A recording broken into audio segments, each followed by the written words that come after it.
আজকে হচ্ছে women's day, ঠিক আছে? মা এরকম বলছে আমাদেরকে যে বাড়ির সামনে জানিস তো একটা বাইক যাওয়া আসা করছে, দেখ তোকে। আসলে কোনো ডেলিভারি বয় এসছে, ঠিক আছে? অগ্নি পাঠিয়েছে ওমেন্স ডে স্পেশাল কেক। তো দেখ নিয়েছিস।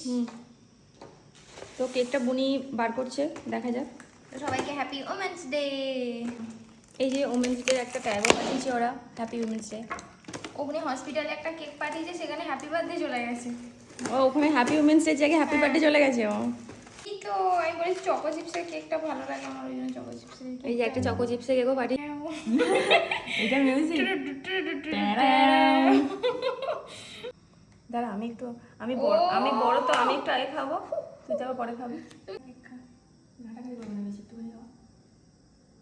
কি মানে কিছুই পারি না নাকি? ওমের সাথে আমার ঝগড়া লেগে যাবে। এটা হচ্ছে রাতের ডিনার। এটা কিন্তু কোনো স্পেশাল ব্যাপার নয়। বাবারে আমি বানাচ্ছি এটা, ওটা হচ্ছে ডিম দেওয়া ওর, আমি ডিম খাই না বলে। আর এটা হচ্ছে আমার ডিম ছাড়া, আর সসটা মা বানিয়েছে। এটা হচ্ছে রাতের ডিনার। কি বাজে লাগলো, ফালতু যাকে বলে একবারে।